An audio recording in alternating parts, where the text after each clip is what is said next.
یہ جو قادیانی حضرات ہیں، احمدی حضرات ہیں، یہ بھی ہمارے ملک و قوم کا سرمایہ ہیں، ہمارے بھائی ہیں، ہماری بہنیں ہیں، اور ہم کوئی اس میں دقیقہ فروگزاشت نہیں کریں گے۔ اور میں ان کو بھی کہنا چاہتا ہوں جو مرزائیوں کے بھائی بنتے تھے، شرم کرو، حیا کرو، بے غیرت نہ بنو۔ مجھے ایک درویش نے بتایا کہ پھانسی کا پھندا پورا آ گیا تھا، صرف 2 نیکیاں کام آ گئی۔ ایک تو جو ایٹمی دھماکہ کیا تھا وہ کام آ گیا، آج بھول گیا ہے اس کہانی کو۔ اس وقت پھندا بالکل پورا آ گیا تھا۔ یہ مدینے نے بچایا ہے یا مکے نے بچایا ہے؟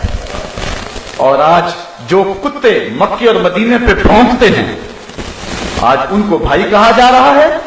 یہ 4 دن کا تخت و تاج ہے، 4 دن کی کہانی ہے۔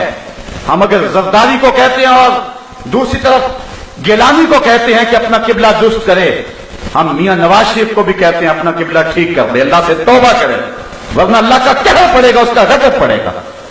قوم نے تیرے سے توقع وابستہ کی ہیں، لیکن قوم توقع وابستہ کر سکتی ہے، لیکن حضور علیہ السلام کے نام سے قوم غداری نہیں کر سکتی۔ تم نے سمجھا کہ جو مرضی کہہ لے قوم سوئی ہوئی ہے؟ ہمارے پاس اس وقت ملک میں بھی لیڈر کوئی نہیں، ہم سمجھتے ہیں ہمیں مجبوراً جو ہے بہت سارے لوگوں کا جھکاؤ تیری جانب ہو گیا، اور تو بھول گیا کہ شاید جو ہے میں کتنا بڑا لیڈر تو کوئی نہیں ہے۔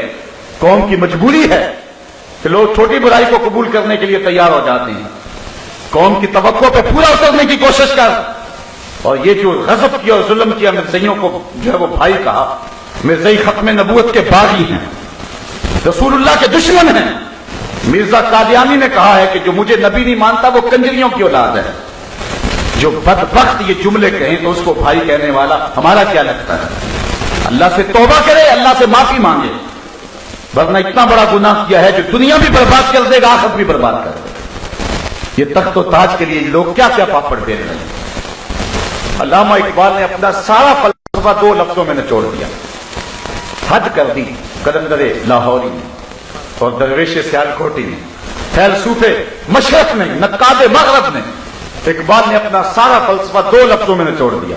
اقبال کہتا ہے کی محمد سے وفا تو نے تو ہم تیرے، کی محمد سے وفا تو نے تو ہم تیرے ہیں، یہ جہاں چیز ہے کیا لوح و قلم تیرے۔